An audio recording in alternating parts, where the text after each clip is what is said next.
Amina s'effondra pieds nus sur la route brûlante, son corps tremblant tandis que la poussière collait à sa peau trempée de sueur.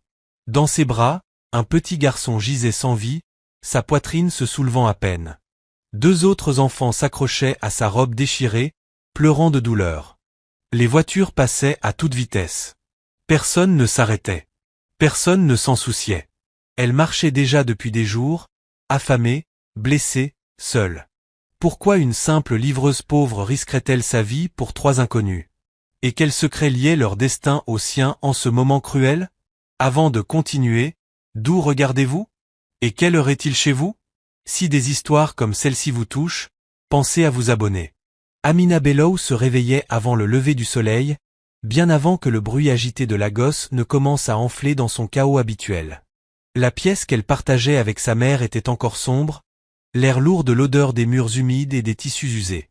Pendant un instant, elle resta immobile sur la fine natte, écoutant la respiration faible et irrégulière de Mama Ksob à côté d'elle. Chaque matin commençait ainsi, vérifier si sa mère respirait encore. Amina se redressa lentement, ses articulations déjà douloureuses à cause du travail de la veille. Ses pieds étaient endoloris, couverts d'ampoules à force de marcher sans fin, mais il n'y avait pas de temps pour se reposer. Il n'y en avait jamais.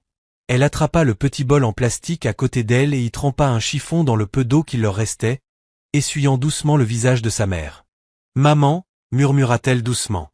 Mama Ksob remua, ses paupières battant faiblement. « Amina, tu devrais dormir davantage » murmura-t-elle d'une voix faible et fatiguée. Amina força un léger sourire. « Je dormirai après le travail, maman. » Elles savaient toutes les deux que ce n'était pas vrai. Elle aida sa mère à se redresser un peu et lui tendit une petite tasse de bouillie très diluée, la seule chose qu'elle pouvait se permettre cette semaine. Mama Ksob hésita avant de boire, son regard se posant sur Amina. « Tu n'as pas mangé » dit-elle doucement. « Je mangerai plus tard » répondit rapidement Amina en évitant son regard.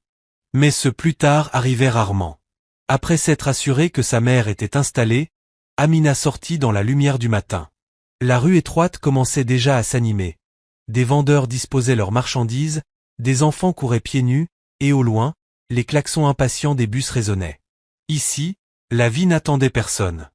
Amina ajusta le foulard délavé sur sa tête et prit son sac de livraison usé. La bandoulière s'effilochait, mais tenait encore pour le moment. Elle marchait. Elle marchait toujours. Son lieu de travail, un petit centre de distribution de nourriture appartenant à Monsieur Adawal, se trouvait à près d'une heure de marche. Lorsqu'elle arriva, la sueur avait déjà traversé sa robe. D'autres employés discutaient, certains appuyés nonchalamment contre le mur. Monsieur Adawal sortit du bureau, ses yeux perçants balayant le groupe. C'était un homme grand, avec un froncement permanent gravé sur le visage, comme si toute gentillesse avait disparu de sa mémoire. « Tu es en retard, Amina » dit-il froidement. Amina baissa légèrement la tête. « Je suis désolé, monsieur. » Il ricana. « Désolé ne livre pas les repas. Dépêche-toi. » Elle acquiesça rapidement et s'avança pour prendre sa première commande de la journée. Personne ne la défendit. Personne ne le faisait jamais. En milieu de matinée, le soleil était implacable. Amina avait déjà effectué 3 livraisons, chacune plus éloignée que la précédente. Certains clients la regardaient à peine. D'autres se plaignaient du retard comme si elle avait le luxe d'un moyen de transport. Un homme lui arracha même la nourriture des mains sans un mot de remerciement. Mais Amina ne dit rien. Elle marcha simplement.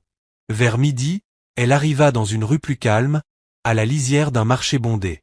Son estomac se tordit douloureusement, lui rappelant qu'elle n'avait pas mangé depuis la veille. Elle s'assit brièvement sur une marche en béton et ouvrit sa petite pochette. À l'intérieur, il n'y avait qu'un morceau de pain. Elle le fixa longuement, puis soupira doucement. « Amina » appela une petite voix. Elle leva les yeux et vit Sadi, un garçon maigre d'environ 8 ans, courir vers elle. Ses vêtements étaient déchirés, son visage couvert de poussière, mais ses yeux brillaient encore d'une fragile lueur d'espoir. « Tu es revenu » dit-il, légèrement essoufflé. Amina sourit doucement. « Bien sûr. » Sadi regarda le pain dans sa main, essayant en vain de cacher sa faim. Sans hésiter, Amina cassa le pain en deux et lui tendit la plus grosse part. « Mange » dit-elle doucement. Sadi hésita. « Et toi » Je n'ai pas faim, mentit-elle. Il savait que ce n'était pas vrai, mais il prit quand même le pain. Ils restèrent assis en silence, mangeant lentement, comme si prolonger cet instant pouvait faire durer la nourriture plus longtemps. Tu aides toujours les gens, dit Sadi après un moment. Pourquoi? Amina le regarda, le visage calme mais lointain. Parce que je sais ce que ça fait quand personne ne t'aide, répondit-elle doucement. Pendant un bref instant, quelque chose de lourd traversa son regard. Un souvenir dont elle ne parlait jamais. Sadi hocha lentement la tête, comme s'il comprenait plus que son âge ne le permettait. Après avoir fini, Amina se leva, époussetant sa robe. Je dois y aller. Tu reviendras demain? Demanda-t-il. Elle sourit légèrement. Si je peux. Et elle reprit sa marche. L'après-midi n'apporta aucun soulagement. Au contraire, c'était pire. La chaleur s'intensifia, les routes devinrent plus bondées, et ses jambes lui semblaient ne plus lui appartenir. Pourtant, elle continua de marcher. Lorsqu'elle revint enfin au centre de distribution, le ciel commençait à s'assombrir. Son corps réclamait du repos. Mais Monsieur Adawal avait encore une livraison. Celle-ci est urgente, dit-il en lui tendant un colis. Et loin. Amina hésita une seconde. Il était déjà tard. Mais elle avait besoin d'argent. Oui, monsieur, répondit-elle doucement. Elle repartit, les longues ombres du soir s'étirant sur la route. Des heures plus tard, elle rentra enfin chez elle. La pièce était à nouveau sombre. Mama Ksob dormait, sa respiration faible mais régulière. Amina s'assit à côté d'elle, son corps cédant enfin à l'épuisement. Elle n'avait même plus la force de se changer. Ses pieds étaient enflés, son estomac vide, ses yeux lourds. Pourtant, son esprit refusait de se reposer. Elle fixa le plafond fissuré, écoutant les bruits lointains de la ville. Quelque part, des gens mangeaient, riaient, vivaient sans souci. Et elle survivait. Mais même dans ce moment de silence, il n'y avait aucune amertume dans son cœur, seulement une promesse silencieuse. Peu importe la dureté de la vie, elle ne deviendrait pas froide.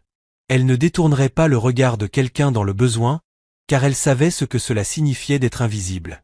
Amina ferma lentement les yeux, sa respiration devenant enfin régulière. Elle ne savait pas que le lendemain allait tout changer. Le matin suivant commença comme tous les autres, calme, lourd et incertain. Amina se réveilla au faible bruit de la toux de Mama Ksob. Pendant une seconde, la peur serra sa poitrine. Elle se tourna rapidement et posa doucement sa main sur l'épaule de sa mère. « Maman, je suis là », murmura-t-elle. Mama Ksob ouvrit lentement les yeux et esquissa un faible sourire. « Tu n'as encore pas assez dormi. » Amina força un petit rire. « J'ai dormi juste ce qu'il fallait. » Mais son corps racontait une autre histoire. Ses jambes lui faisaient plus mal que d'habitude, sa tête était légère et son estomac se tordait de faim depuis longtemps. Pourtant, elle se leva, car elle n'avait pas le choix. Après avoir préparé une petite portion de bouillie pour sa mère, encore plus diluée que d'habitude, Amina noua son foulard autour de sa tête et prit son sac de livraison. Avant de sortir, elle s'arrêta. « Maman, je pourrais rentrer tard aujourd'hui. » Mama Ksob hocha faiblement la tête. « Reviens juste saine et sauve. » Amina soutint son regard un instant, puis sortit. L'air du matin était déjà chaud, annonçant une autre journée éprouvante. Lorsqu'elle arriva au centre de distribution, Monsieur Adawal faisait les 100 pas, donnant des ordres d'une voix sèche. « Toi, dit-il en pointant Amina dès qu'il la vit. « Bien. J'ai quelque chose pour toi. » Amina s'avança en silence. « Cette livraison, dit-il en lui tendant un colis scellé, va au-delà de la ville. Loin. Le client a payé un supplément. Ne sois pas en retard. » Amina hésita une fraction de seconde. « À quelle distance, monsieur ?» Il lui lança un regard agacé, comme si la question elle-même l'ennuyait. « Est-ce que ça a de l'importance? Tu veux être payé, non ?» Elle baissa les yeux. « Oui, monsieur. »« Alors vas-y. » L'adresse inscrite sur le papier lui serra légèrement le cœur. C'était bien au-delà de ses trajets habituels, au-delà des marchés bondés, au-delà des routes animées, vers les zones périphériques plus calmes où les bâtiments se raréfiaient et laissaient place à de longues étendues de routes vides. Malgré tout, elle ne dit rien. Elle se mit en marche. Le trajet était long et épuisant. La ville s'effaçait peu à peu derrière elle, remplacées par des routes poussiéreuses et des maisons dispersées. Le bruit de la gosse s'atténua jusqu'à devenir un simple écho lointain, ne laissant que le son de ses pas et quelques véhicules qui passaient de temps en temps. Lorsqu'elle livra enfin le colis, le soleil était déjà haut dans le ciel. Le client la regarda à peine. « Pose ça là », dit-il sans même lever les yeux. Amina déposa soigneusement le colis. « Monsieur, le paiement. »« C'est déjà réglé », coupa-t-il avec impatience. Elle acquiesça et se retourna pour partir. Pas de pourboire, pas de remerciements, juste le silence.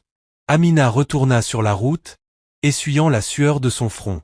Le chemin du retour s'étendait devant elle, long, vide et impitoyable. Elle ajusta son sac et recommença à marcher. Au début, tout semblait normal. La route était calme, avec seulement quelques voitures qui passaient parfois. La chaleur pesait lourdement, rendant chaque pas plus difficile que le précédent. Ses jambes brûlaient, mais elle continuait. Puis elle l'entendit. Un bruit qui n'avait rien à faire là. Un faible cri. Amina ralentit. Au début, elle pensa avoir imaginé. Le vent portait parfois des sons étranges sur les routes ouvertes. Mais elle l'entendit de nouveau, un cri faible, brisé. Son cœur se serra. Elle regarda autour d'elle. La route était vide dans les deux sens. Le son venait de quelque part sur le côté. Amina hésita. Juste un instant. Elle pensa à continuer son chemin. Elle était fatiguée. Elle avait faim. Elle devait rentrer chez elle.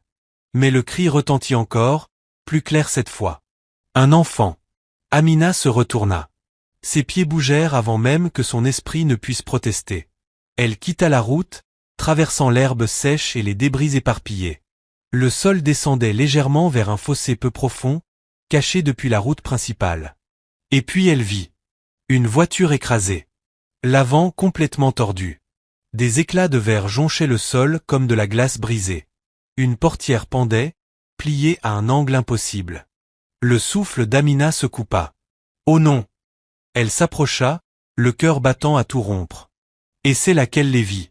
Un garçon d'environ 12 ans, appuyé contre l'épave, le visage pâle, du sang tachant sa chemise. Ses yeux étaient à moitié ouverts, perdus. « Tinde » murmura-t-il faiblement, comme s'il appelait quelqu'un. À côté, une petite fille était allongée au sol, serrant son bras, son petit corps tremblant. Puis Amina se figea. Un plus jeune enfant, un petit garçon, était étendu près de la voiture, complètement immobile. Il ne bougeait pas. Il ne respirait pas. Pendant une seconde, le monde devint silencieux. L'esprit d'Amina peinait à comprendre ce que ses yeux voyaient. Et elle se précipita, laissant tomber son sac. La petite fille sursauta, les yeux écarquillés de peur. « S'il vous plaît, ne nous laissez pas », pleura-t-elle faiblement. « Je ne vous laisserai pas », dit rapidement Amina en s'agenouillant près d'elle. Ses mains tremblaient alors qu'elle vérifiait le plus petit garçon. Aucune réaction. Son cœur s'emballa. « Non, non, s'il te plaît. » Elle posa son oreille contre sa poitrine. Un battement. Faible. Très faible. Il était encore en vie. Le soulagement la frappa si soudainement qu'elle en eut presque le vertige. « Tu vas t'en sortir », murmura-t-elle, sans savoir si elle parlait à lui ou à elle-même. Le garçon plus âgé, Tinde, tenta de bouger mais grimaça de douleur. « Notre chauffeur », murmura-t-il. Amina regarda vers la voiture. Le chauffeur était toujours à l'intérieur, immobile. Quelque chose en elle comprit immédiatement. Il ne reviendrait pas. Amina avala difficilement sa salive. Il n'y avait personne d'autre. Aucun adulte. Aucun secours. Elle leva les yeux vers la route. Les voitures passaient rapidement. Aucune ne ralentissait. Aucune ne voyait. Ou peut-être qu'elle choisissait de ne pas voir. Amina se leva brusquement et courut vers le bord de la route, agitant désespérément les bras. « À l'aide! S'il vous plaît, aidez-nous !» Une voiture approcha. Elle s'avança, levant les deux mains. La voiture fit un léger écart, et passa sans s'arrêter. Une autre suivit. Même résultat. Sa poitrine se serra. « S'il vous plaît » cria-t-elle encore. Rien. Elle se retourna vers les enfants. La petite fille, Nia, pleurait doucement, ses forces diminuant. La respiration de Tinde devenait plus lourde. Le plus petit restait inconscient. Le cœur d'Amina battait de plus en plus fort. Si elle restait ici, il pourrait mourir. Si elle partait chercher de l'aide, il pourrait mourir. Il n'y avait pas de bon choix. Seulement le temps qui s'échappait. Elle les regarda à nouveau. 3 enfants seuls, brisés, attendant, comme elle l'avait été autrefois. Et à cet instant, quelque chose en elle prit une décision. Une décision qui allait tout changer. Amina inspira profondément. Puis elle parla, la voix ferme malgré la tempête en elle. « Je ne vous laisserai pas. » Le vent soufflait doucement le long de la route vide, soulevant la poussière en spirale lente et instable. Amina resta un moment immobile, la poitrine se soulevant, les yeux fixés sur les 3 enfants blessés. « Je ne vous laisserai pas. » Les mots étaient sortis avant même qu'elle ne les réfléchisse complètement. Maintenant, elle devait vivre avec. Elle se retourna rapidement, scrutant de nouveau la route. Une autre voiture approchait au loin. L'espoir vacilla en elle. Elle courut vers la route, agitant les bras avec désespoir. « Arrêtez-vous. S'il vous plaît. » La voiture ralentit légèrement. Juste une seconde. Amina crut que cette fois serait différente. La vitre se baissa à moitié. Un homme à l'intérieur la regarda, ses yeux passant de ses vêtements usés au sang sur ses mains. « Que s'est-il passé ?» demanda-t-il prudemment. « Il y a eu un accident. 3 enfants, ils sont gravement blessés. S'il vous plaît, on a besoin d'aide. » L'homme hésita. Son regard se tourna vers l'endroit qu'elle indiquait. Mais il ne descendit pas. « Je ne veux pas d'ennui, » marmonna-t-il. « S'il vous plaît, » supplia Amina en s'approchant. « Il pourrait mourir. » L'homme secoua la tête. « Appelez la police. Il n'y a pas de réseau ici. » Mais il remontait déjà sa vitre. « Désolé, » dit-il faiblement. Puis il repartit. Amina resta figée un instant, le bruit du moteur disparaissant au loin. Ses mains retombèrent lentement le long de son corps. Le silence qui suivit sembla encore plus lourd qu'avant. Elle se retourna vers le fossé. Les enfants étaient toujours là. Toujours en attente. Toujours en train de souffrir. Amina s'approcha lentement, chaque pas plus lourd que le précédent. Son esprit cherchait une autre solution. Une autre issue. Mais il n'y avait rien. Pas de téléphone. Pas d'aide. Personne qui viendrait. Elle s'agenouilla à nouveau près d'eux. Les yeux de Nia papillonnèrent faiblement. « Est-ce qu'on va mourir ?» murmura-t-elle. La question transperça Amina comme une lame. « Non », répondit-elle fermement, même si la peur tremblait dans sa voix. « Pas tant que je suis là. » Tinde laissa échapper un souffle douloureux. « Ça fait mal. »« Je sais », dit doucement Amina en posant une main sur son épaule. « Mais tu es fort. Reste avec moi, d'accord ?» Son regard se posa sur le plus petit garçon. Toujours inconscient. Toujours fragile. Amina ferma les yeux un instant. Réfléchit. Elle regarda la route, puis les enfants. Il ne restait qu'une seule option. Une option qui semblait impossible. Mais l'impossible était tout ce qui lui restait. Elle inspira profondément et se releva. « Écoutez-moi, » dit-elle d'une voix plus ferme. « Je vais vous emmener à l'hôpital. » Tinde fronça légèrement les sourcils, faiblement. « Comment ?» Amina ne répondit pas immédiatement, car elle ne le savait pas. Mais elle refusa de laisser cela l'arrêter. Elle se mit rapidement en mouvement, retirant son foulard de sa tête et le pliant soigneusement.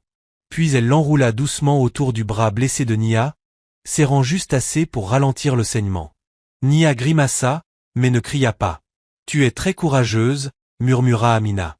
Puis elle se tourna vers Tinde et l'aida à se redresser lentement. « Tu dois essayer de te lever, » dit-elle. « Je ne peux pas. »« Tu peux, » répondit fermement Amina en plongeant son regard dans le sien. « Je vais t'aider. » Avec un immense effort, Tinde réussit à déplacer son poids, s'appuyant lourdement contre elle.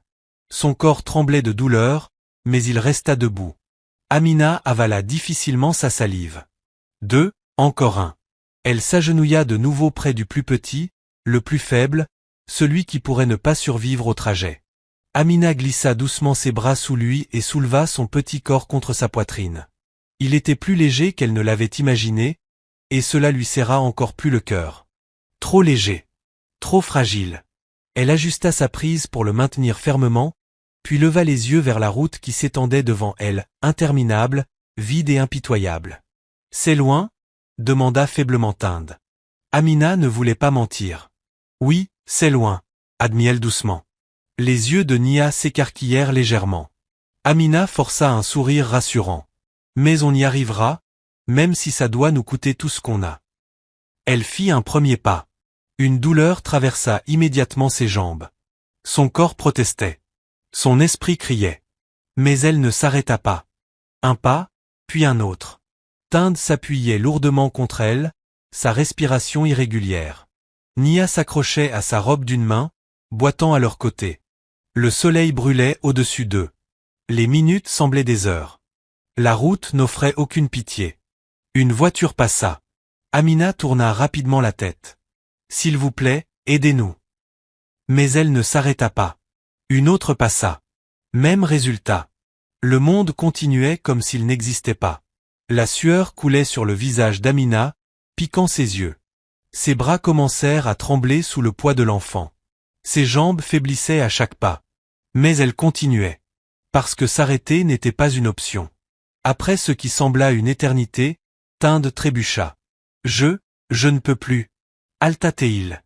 Amina resserra sa prise sur lui. « Tu peux, encore un peu. »« Je suis fatiguée. »« Je sais, » murmura-t-elle doucement. « Moi aussi. » La voix de Nia se fit entendre, faible et tremblante. « Tata, j'ai peur. » Le cœur d'Amina se serra. Elle ajusta sa position, essayant de les stabiliser tous les trois. « N'aie pas peur, » dit-elle doucement. « Je suis là. » Ces mots étaient simples, mais portaient une promesse. La route continuait, interminable. Le temps se brouillait. Le soleil avançait lentement dans le ciel. Et Amina marchait toujours. Ses pieds se couvrirent d'ampoules. Chaque pas devenait plus douloureux que le précédent. Ses bras brûlaient. Son dos la faisait souffrir. Sa gorge était sèche. Mais rien de tout cela n'avait plus d'importance que l'enfant qu'elle portait et les deux autres qui s'appuyaient sur elle. Ils avaient besoin d'elle. Et cela suffisait. À un moment, sa vision se brouilla légèrement. Elle cligna des yeux avec force. « Pas maintenant. Tu ne peux pas t'arrêter maintenant. » Elle resserra l'enfant contre sa poitrine. « Reste avec moi, » murmura-t-elle. Aucune réponse. Son cœur se serra. « S'il te plaît, reste avec moi. » Le vent se leva légèrement, offrant un bref soulagement contre la chaleur. Mais cela ne dura pas. Rien ne durait, sauf la route et le poids de son choix. Alors que le soleil commençait à descendre lentement, les ombres s'allongeaient. Mais Amina continuait d'avancer, pas après pas, souffle après souffle, douleur après douleur. Parce que quelque part devant, il devait y avoir de l'espoir. Et elle l'atteindrait. Peu importe le prix. La route ne changeait pas. Elle s'étendait comme une épreuve sans fin, sèche, fissurée et impitoyable sous le soleil déclinant. Amina continuait de marcher, sa respiration de plus en plus lourde, son corps atteignant peu à peu ses limites. Mais elle ne pouvait pas s'arrêter. Pas maintenant. Pas quand 3 vies dépendaient d'elle. L'enfant reposait contre sa poitrine, sa tête molle contre son épaule. Sa respiration était faible, trop faible. Toutes les quelques secondes, Amina inclinait légèrement la tête pour la sentir, pour s'assurer qu'il était encore en vie. Derrière elle, le bruit de pas traînant brisa le silence. Tinde essayait de marcher, mais ses forces diminuaient rapidement. Son poids reposait lourdement contre elle. « Je suis désolé » murmura-t-il faiblement. Amina secoua immédiatement la tête. « Ne dis pas ça. Je te ralentis. »« Non » répondit-elle fermement, même si ses jambes tremblaient. « On avance ensemble. » Nia boitait à leur côté, ses petits doigts agrippés à la robe d'Amina comme si lâcher signifiait disparaître. Son visage était pâle, ses lèvres sèches, mais elle continuait. « Tata » murmura-t-elle. « Oui. On va y arriver. » Amina hésita une fraction de seconde. La vérité pesait lourd dans sa poitrine. Elle ne savait pas. Mais elle ne pouvait pas leur transmettre ce doute. « Oui, » dit-elle doucement. « On va y arriver. » Le mot était fragile, mais suffisant. Ils continuèrent. Le soleil commença à perdre de sa chaleur écrasante, mais le soulagement arrivait trop tard. Le corps d'Amina avait déjà subi les dégâts. Ses pieds brûlaient à chaque pas. Les ampoules s'étaient ouvertes, laissant la peau vive contre le sol. Elle ne sentait plus clairement la douleur. C'était devenu une souffrance constante, sourde, interminable. Sa gorge était sèche. Ses lèvres craquelaient. Elle n'avait pas bu depuis des heures. Son estomac était vide, mais la faim n'était plus la sensation la plus forte en elle. C'était la survie. Après un moment, Tinde trébucha de nouveau. Cette fois, il tomba. Amina réagit rapidement, ajustant son équilibre pour ne pas laisser tomber l'enfant qu'elle portait tout en essayant de le retenir. Tinde! Il heurta le sol lourdement, un gémissement lui échappant. Je ne peux plus, murmura-t-il à peine. Amina s'agenouilla avec précaution à côté de lui, toujours tenant l'enfant. Ses bras tremblaient violemment maintenant. Tu dois, dit-elle doucement en essuyant la poussière sur son visage. S'il te plaît, tu dois essayer. Les yeux de Tinde étaient vitreux, perdus. Ça fait trop mal. Amina avala difficilement. Elle regarda la route devant elle. Toujours interminable. Puis elle le regarda. Un enfant blessé. Effrayé. Comme elle l'avait été autrefois. Amina prit une lente inspiration. Puis, avec précaution, elle ajusta le petit garçon sur son dos, le maintenant avec la sangle de son sac de livraison usé. Ce n'était pas parfait, mais cela libérait un de ses bras. Elle se tourna vers Tinde. « Je vais t'aider. » Il ne répondit pas. Il n'en avait presque plus la force. Amina glissa son bras sous son épaule et le releva lentement. Il cria de douleur, son corps résistant au mouvement. « Je sais, » murmura-t-elle. « Je sais, encore un peu. » Avec un effort immense, elle le remit debout, son poids reposant presque entièrement sur elle. Maintenant, elle portait un enfant, soutenait un autre, et guidait le troisième. C'était trop. Mais elle le fit quand même. Ils avancèrent de nouveau. Plus lentement cette fois. Beaucoup plus lentement. Chaque pas était une bataille. Le ciel se teinta de nuances profondes d'orange et d'or à l'approche du soir. Les ombres s'étiraient sur la route, avalant la chaleur du jour. La respiration d'Amina devint irrégulière. Sa vision se brouilla encore. Pas maintenant. Elle cligna des yeux, se forçant à rester consciente. Tu ne peux pas tomber. Tu ne peux pas t'arrêter. Pas maintenant. Soudain, Nia trébucha, sa prise se relâchant. Amina la rattrapa juste à temps. Tata. Sa voix tremblait. Je suis fatiguée. Amina la regarda, le cœur serré. Je sais, ma chérie. Accroche-toi à moi. J'ai peur. Amina se pencha légèrement vers elle malgré l'effort. Tu n'es pas seule, murmura-t-elle. Tu m'entends? Tu n'es pas seule. Nia hocha faiblement la tête, resserrant sa prise. La route devint plus silencieuse à mesure que la nuit tombait. Moins de voitures passaient, et celles qui passaient ne s'arrêtaient toujours pas. À un moment, Amina essaya encore. Elle s'approcha de la route et cria avec tout ce qu'il lui restait. « S'il vous plaît, aidez-nous » Une voiture approcha, ses phares scintillant. Amina fit un pas en avant, le désespoir visible sur son visage. La voiture ralentit un instant. L'espoir monta en elle. Mais le conducteur regarda, vit les enfants, le sang, puis continua sa route. Amina resta immobile un moment, le vent caressant son visage point quelque chose en elle se brisa. Pas bruyamment, pas de façon spectaculaire, juste en silence. Mais elle ne pleura pas. Elle ne cria pas. Elle se retourna simplement, et continua de marcher, parce qu'il n'y avait rien d'autre à faire. Le temps passa. Des minutes, des heures. Elle ne savait plus. Le monde autour d'elle s'effaçait dans l'obscurité. La seule chose réelle, c'était le poids qu'elle portait, et la promesse qu'elle avait faite. À un moment, la tête de l'enfant bougea légèrement. Amina se figea. « Reste avec moi » murmura-t-elle. Aucune réponse. Mais sa respiration était toujours là. Faible, fragile, mais présente. Elle expira lentement, un bref soulagement l'envahissant. « Reste avec moi » répéta-t-elle doucement. La prise de Tinde se resserra faiblement autour d'elle. « Tu ne nous as pas laissés » dit-il faiblement.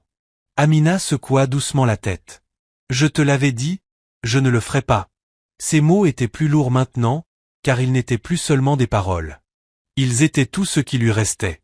Lorsque la nuit s'installa complètement, la température baissa légèrement.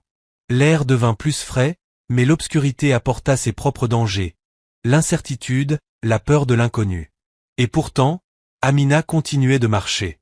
Son corps se brisait, ses forces s'épuisaient, sa vision se rétrécissait, mais son cœur refusait d'abandonner. Parce que quelque part devant, il devait y avoir de la lumière.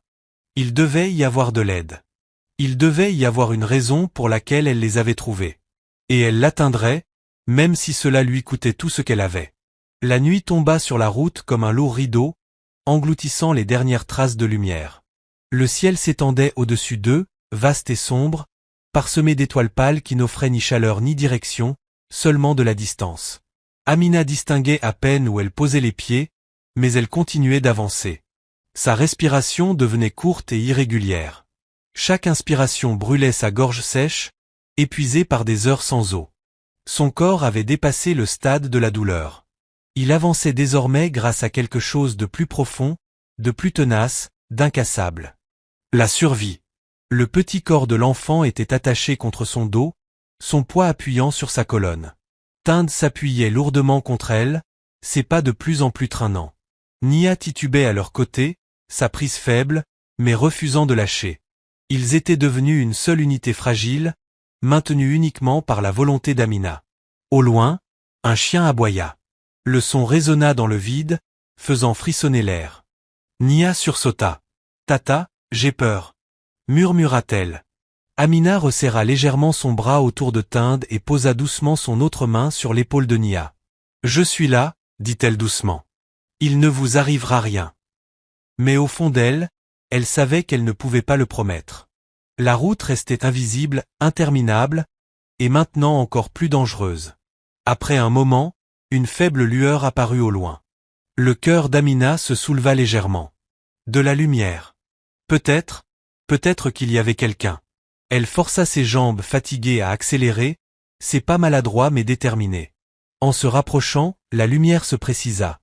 Un petit kiosque en bord de route, à peine une structure en bois, avec une lanterne vacillante suspendue à l'entrée. L'espoir jaillit en elle. Elle trébucha en avançant, la voix brisée. « S'il vous plaît, aidez-nous. » Un homme sortit du kiosque, sa silhouette éclairée par la faible lumière. Il était âgé, prudent dans sa démarche. « Que se passe-t-il ici » demanda-t-il avec méfiance. Amina s'approcha encore, presque en train de s'effondrer. « Ils ont eu un accident, ils ont besoin d'aide, s'il vous plaît. » Le regard de l'homme balaya lentement la scène, les vêtements déchirés d'Amina, le sang, les enfants à peine debout. Son expression changea, mais pas en compassion. En hésitation. « Je ne veux pas d'ennui, » dit-il doucement. Le cœur d'Amina se serra. « Ce sont des enfants, s'il vous plaît, ils pourraient mourir. » L'homme secoua légèrement la tête, reculant. « Ce n'est pas mon problème. Tu devrais aller voir la police. »« Il n'y a personne, » cria Amina, la voix brisée. « S'il vous plaît, juste de l'eau, n'importe quoi. » L'homme hésita un instant, puis soupira et disparut brièvement à l'intérieur. L'espoir revint. Il revint avec une petite bouteille en plastique à moitié pleine. Il la tendit sans s'approcher. « Prends ça, et pars. » Amina s'avança rapidement, prenant la bouteille avec des mains tremblantes. « Merci, merci. » Elle n'attendit pas. Elle l'ouvrit immédiatement et la porta aux lèvres de Nia. Doucement. Nia but faiblement, ses mains tremblantes. Puis Amina aida Tinde à prendre quelques petites gorgées. Enfin, elle inclina la bouteille vers le plus petit, laissant quelques gouttes toucher ses lèvres. Aucune réaction. Son cœur se serra. Ce n'est qu'ensuite qu'elle prit une petite gorgée elle-même. Juste assez pour continuer. Pas assez pour se reposer. Elle abaissa la bouteille et regarda l'homme. « S'il vous plaît, pouvez-vous nous aider à aller à l'hôpital » demanda-t-elle une dernière fois. L'homme secoua la tête, cette fois fermement. « Non. » Le mot était définitif. Amina soutint son regard un instant, puis hocha la tête. Non pas en accord, mais en acceptation. Parce qu'elle avait déjà vu cela trop de fois. Elle se détourna, et reprit sa marche. La petite gentillesse de l'eau s'effaça rapidement face au poids du reste. La route devint à nouveau sombre, froide, silencieuse. Le temps se brouillait. À un moment, les jambes d'Amina commencèrent à trembler de façon incontrôlable. Son corps vacillait à chaque pas. Elle atteignait sa limite. Mais elle refusait de l'accepter. Pas encore. Pas tant qu'il ne serait pas en sécurité. Derrière elle, la voix de Tinde se fit entendre, faible. Pourquoi tu fais ça? Amina ne répondit pas tout de suite. Parce que la vérité était trop simple. Elle ajusta légèrement sa prise sur lui avant de répondre. Parce que personne ne l'a fait pour moi. Le silence qui suivit n'était pas vide. Il était lourd, plein. Tinde ne parla plus. Il n'en avait pas besoin. La réponse disait tout. Le vent se leva légèrement, soulevant la poussière. Amina cligna des yeux, la vue de plus en plus trouble. Ses pas ralentirent, puis encore. Jusqu'à ce que son pied accroche quelque chose. Elle tomba violemment. L'impact lui coupa le souffle. L'enfant sur son dos bougea, et pendant une seconde terrifiante, Amina crut l'avoir laissé tomber. Non, non. Elle se redressa précipitamment, vérifiant derrière elle. Il était toujours là. Toujours en vie. Le soulagement la submergea, mais fut rapidement remplacé par autre chose. Son corps refusait de bouger. Ses bras tremblaient violemment alors qu'elle tentait de se relever. Rien. Pour la première fois depuis le début, Amina sentit la limite. L'endroit où sa force s'arrêtait. Je ne peux pas, murmura-t-elle à peine. Nia se mit à pleurer doucement. Tata, s'il te plaît. Tinde tenta de bouger, mais s'effondra à côté d'elle. Ils étaient tous au sol maintenant. Brisés. Épuisés. Seuls. La nuit s'étendait à perte de vue autour d'eux. Amina ferma les yeux un instant. Juste une seconde. Juste pour respirer. Juste pour se reposer. Son corps la suppliait de rester là. D'abandonner. De lâcher prise. Et pendant un bref instant, elle faillit céder. Mais alors, un son. Faible. Fragile. Un souffle. Les yeux d'Amina s'ouvrirent brusquement. Non. Pas encore. Elle posa de nouveau ses mains au sol, tout son corps tremblant alors qu'elle se forçait à se relever.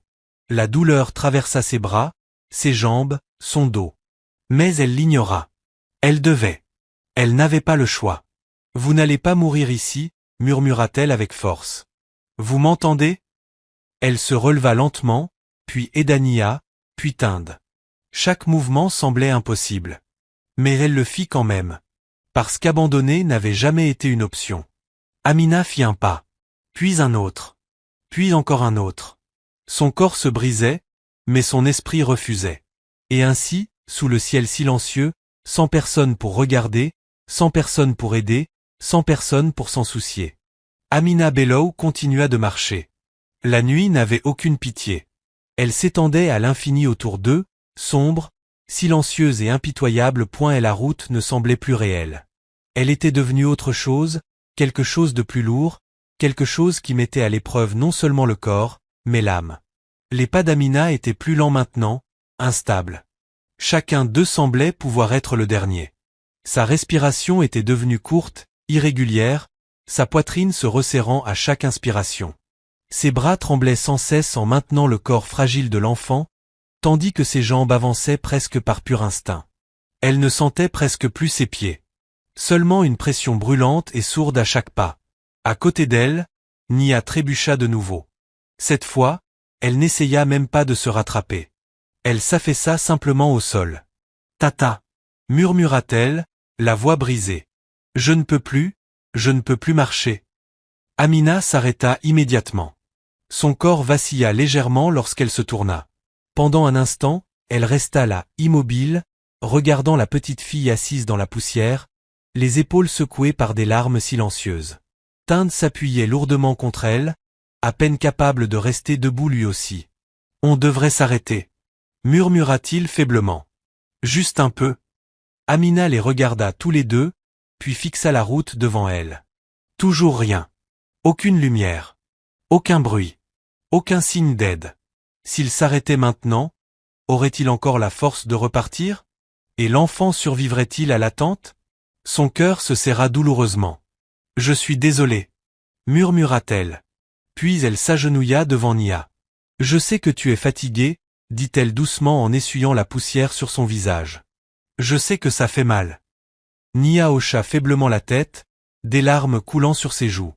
Je veux ma maman. Ces mots frappèrent Amina comme une vague.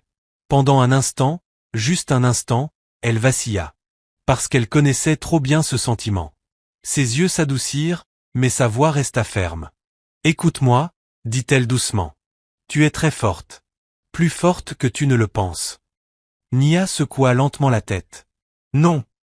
Amina se pencha vers elle. Si, insista-t-elle. Et je ne vais nulle part. Tu comprends? Je ne t'abandonnerai pas. Nia la regarda, cherchant une réponse sur son visage, puis hocha lentement la tête. Amina esquissa un léger sourire. Avec un immense effort, elle releva la petite fille, la soutenant contre elle. Maintenant, c'était pire. Beaucoup pire. Un enfant sur son dos. Tinde appuyée contre elle. Nia à peine capable de tenir debout. 3 vies. Un seul corps. Le corps d'Amina tremblait sous le poids, mais elle resta debout. Parce qu'elle avait déjà fait son choix. Et il n'y avait pas de retour en arrière. Ils recommencèrent à avancer. Plus lentement que jamais. Chaque pas était comme lutter contre une force invisible qui cherchait à la tirer vers le bas. Le temps perdit toute signification. Les minutes devinrent des heures. La nuit se fit plus froide, le vent plus mordant. Les lèvres d'Amina étaient complètement sèches. Sa langue lourde. Sa tête légère. Sa vision s'assombrissait sur les bords. Elle atteignait sa limite. Et cette fois, elle ne pouvait plus le nier. Son corps lâchait. Soudain, ses pas vacillèrent, puis s'arrêtèrent. Ses genoux cédèrent. Elle s'effondra. L'impact traversa son corps, mais elle le sentit à peine. Tout devint silencieux. Trop silencieux. Le monde sombra dans l'obscurité autour d'elle. Pendant un instant, elle ne bougea pas. Ne pensa pas. Ne ressentit rien. Juste le vide. Puis des voix, faibles, lointaines. Tata. Aide. Tinde. Ces voix la tirèrent de loin. Les yeux d'Amina s'ouvrirent lentement. Le monde revint. Flou. Instable. Mais réel.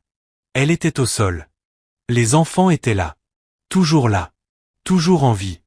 Sa poitrine se serra. Non, pas ici. Pas comme ça. Son corps lui criait de rester au sol. De se reposer. D'arrêter. Mais quelque chose de plus profond, de plus ancien, se réveilla en elle. Un souvenir. Une sensation. Un passé qu'elle avait enfoui, sans jamais y échapper. Elle se revit. Petite. Seule. Affamée. Criant, et personne ne venait. Personne ne s'arrêtait.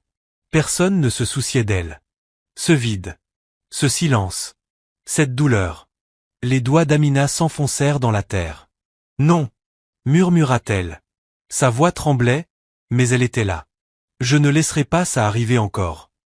Elle appuya ses mains contre le sol. Ses bras tremblaient violemment. La douleur traversa tout son corps. Mais elle poussa encore. Et encore. Et encore. Jusqu'à ce qu'elle se relève. Lentement. Instablement. Mais debout. Nia la regarda, les yeux remplis de larmes. Tata. Amina tendit la main, tremblante, et posa doucement sa main sur son épaule. Je suis là, dit-elle doucement. Tinde la regarda, avec quelque chose de nouveau dans les yeux. Pas seulement de la douleur. Pas seulement de la peur. Quelque chose de plus profond. Du respect. Amina ajusta la sangle sur sa poitrine. Ses mouvements étaient plus lents, plus faibles, mais toujours précis. Toujours déterminés. Elle regarda devant elle. La route était toujours la même. Interminable. Silencieuse. Mais maintenant, elle ne semblait plus impossible. Parce qu'elle avait déjà traversé le plus dur.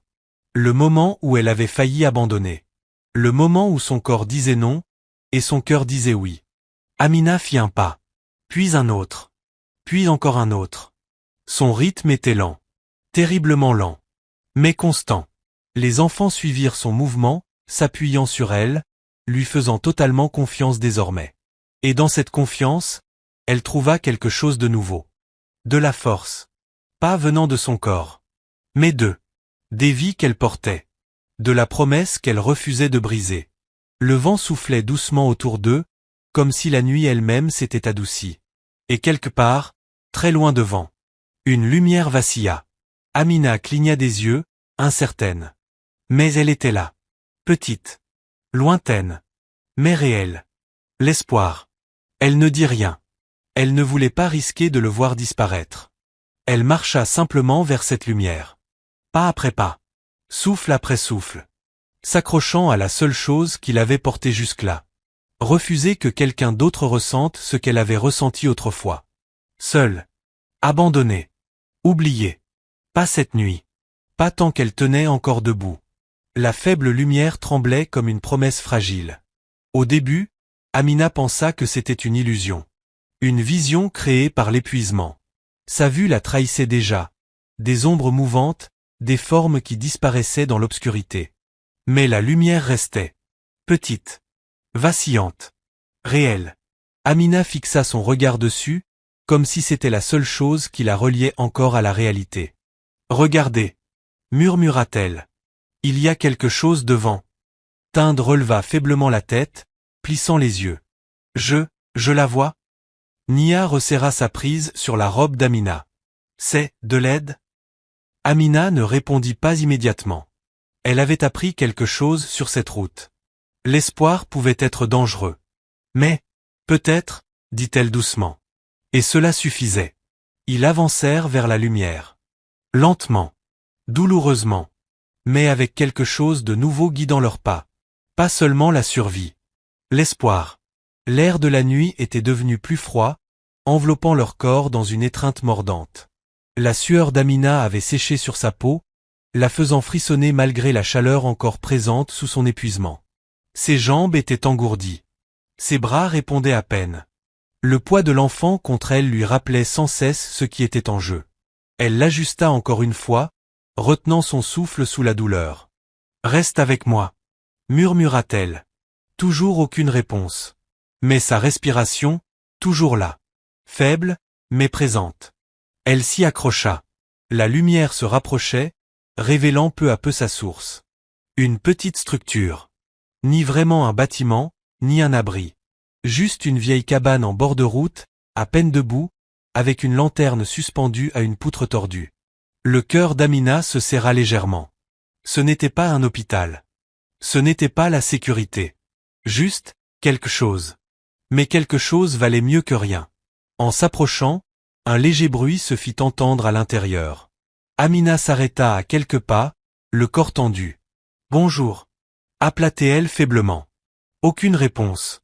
Elle fit un pas de plus. « S'il vous plaît, nous avons besoin d'aide. » Une silhouette bougea à l'intérieur. Puis, lentement, une femme âgée sortit à la lumière de la lanterne. Son visage était marqué par l'âge, son dos légèrement courbé. Mais ses yeux étaient vifs. Observateur. Elle regarda la scène sans parler. Le sang, les enfants, le corps tremblant d'Amina. Quelque chose en elle se brisa.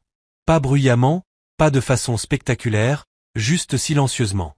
Mais elle ne pleura pas. Elle ne cria pas. Elle se contenta de se retourner et de continuer à marcher, parce qu'il n'y avait rien d'autre à faire. Le temps passa. Des minutes, des heures. Elle ne savait plus. Le monde autour d'elle s'effaça dans l'obscurité. La seule chose réelle, c'était le poids qu'elle portait et la promesse qu'elle avait faite. À un moment donné, la tête du petit bougea légèrement. Amina se figea. « Reste avec moi » murmura-t-elle. Aucune réponse, mais sa respiration était toujours là. Faible, fragile, mais présente. Elle expira lentement, un bref soulagement l'envahissant. « Reste avec moi » répéta-t-elle doucement. La prise de Tind se resserra faiblement autour d'elle. « Tu ne nous as pas abandonnés » dit-il d'une voix faible. Amina secoua doucement la tête. « Je te l'avais dit, je ne le ferai pas. » Ces mots avaient maintenant un poids bien plus grand.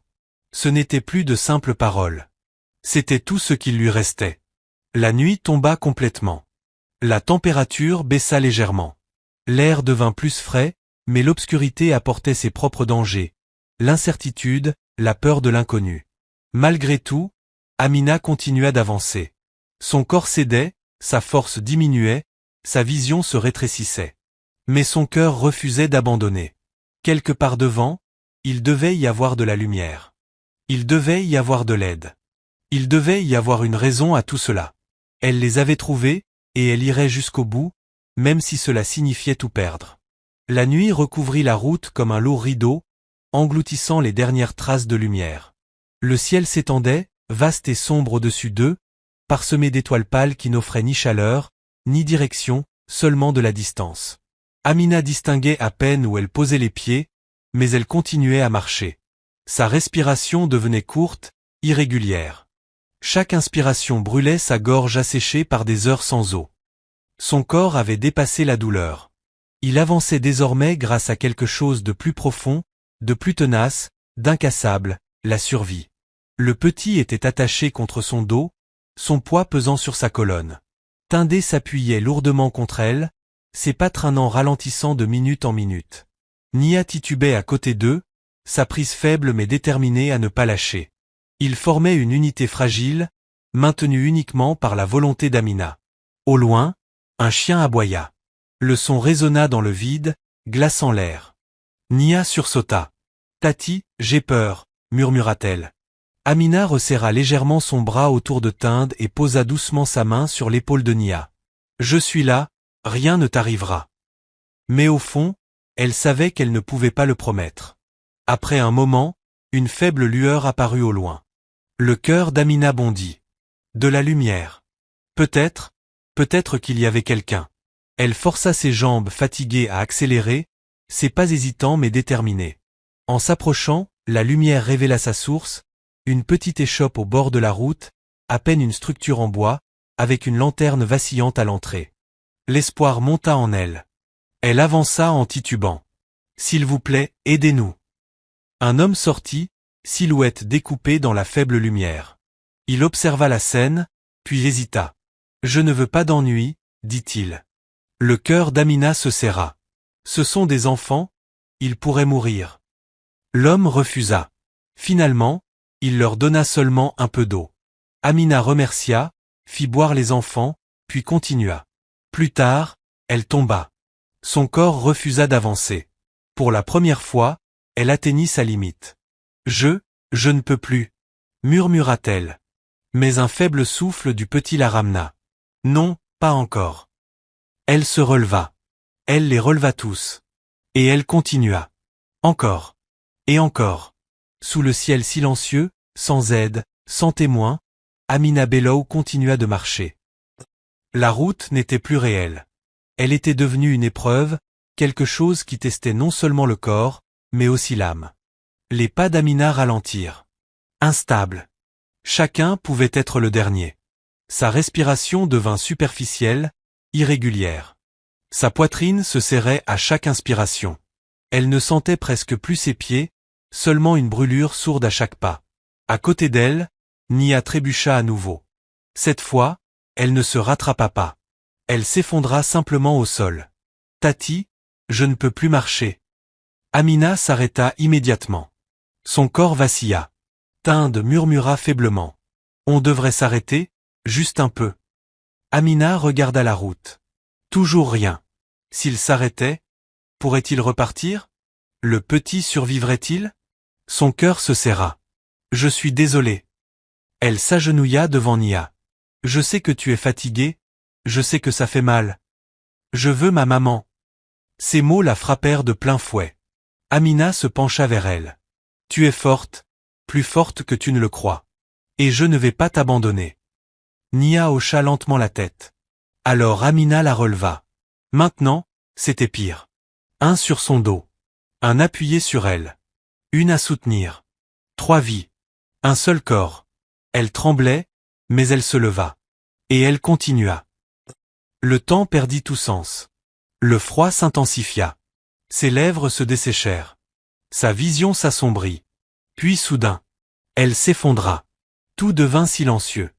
Des voix lointaines. « Tati !» Elle rouvrit les yeux. Non, pas ici. Pas comme ça. Un souvenir surgit. Elle, petite. Seule. Affamée. Abandonnée. Personne ne venait. Personne ne s'arrêtait. Amina serra le sol. Non, je ne laisserai plus jamais ça arriver. Elle se releva.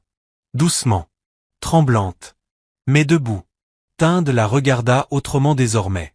Avec respect. Elle reprit la marche. Lentement. Très lentement. Mais sûrement. Et quelque part au loin, une lumière apparut. Petite. Fragile. Mais réelle. L'espoir. Elle n'en parla pas. Elle marcha simplement vers elle. La lumière se rapprochait. Une petite cabane apparut. Une vieille femme en sortit. Elle observa, puis dit doucement. Approchez. Amina obéit. Pour la première fois, quelqu'un montrait de la compassion. Après avoir repris la route, Amina avançait désormais avec un but, atteindre une clinique. Mais son corps était au bord de la rupture. Chaque nerf brûlait. Chaque muscle tremblait. Puis soudain, quelque chose n'allait pas. Le petit ne bougeait plus. Amina s'arrêta. Son cœur rata un battement. Elle le détacha et le posa au sol.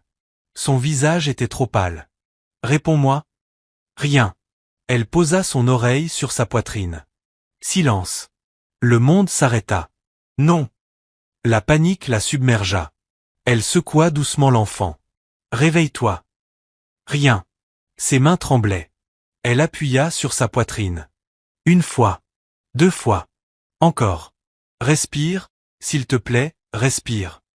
Ses gestes étaient maladroits, désespérés. Ne pars pas. Tinde murmura. Fais quelque chose. Mais Amina luttait contre une seule chose. L'idée qu'il était trop tard.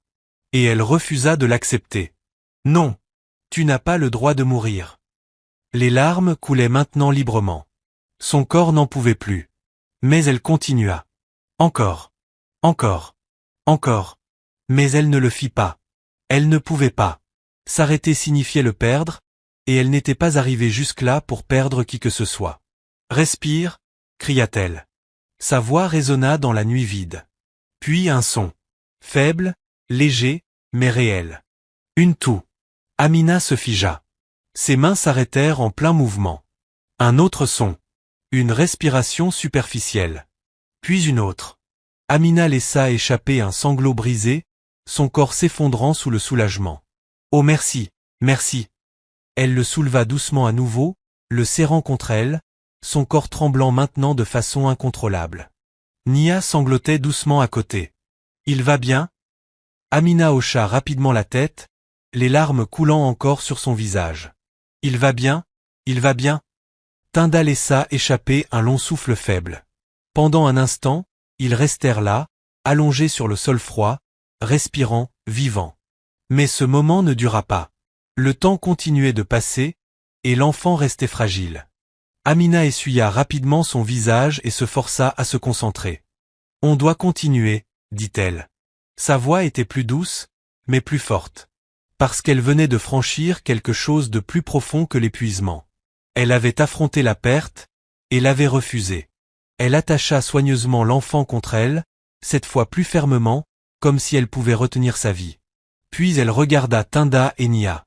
Vous pouvez vous lever? Tinda hocha faiblement la tête. Nia hésita, puis acquiesça aussi. Amina les aida à se relever. Son propre corps menaçait de céder à tout moment, mais elle l'ignora. Parce qu'il ne restait plus de peur. Seulement un objectif. Elle fit un pas, puis un autre. Ses mouvements étaient plus lents que jamais, mais plus précis, plus déterminés. Au loin, une nouvelle lumière apparut. Plus brillante. Plus stable. Amina la vit. Et cette fois, elle ne douta pas. C'est là, murmura-t-elle. Ils étaient proches. Très proches. Pour la première fois depuis le début, Amina se permit d'y croire. Ils allaient y arriver. La lumière ne vacillait pas.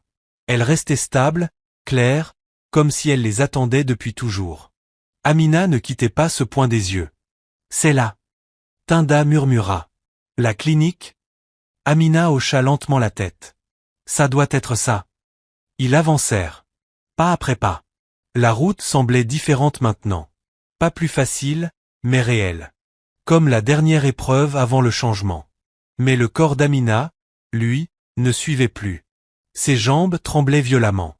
Chaque pas envoyait une douleur aiguë dans ses muscles. Son dos brûlait sous le poids de l'enfant. Ses épaules étaient raides. Ses bras engourdis. Elle avait dépassé ses limites depuis longtemps. Elle marchait au-delà. Sa respiration redevint irrégulière. Un bourdonnement envahissait ses oreilles. Encore un peu, juste un peu.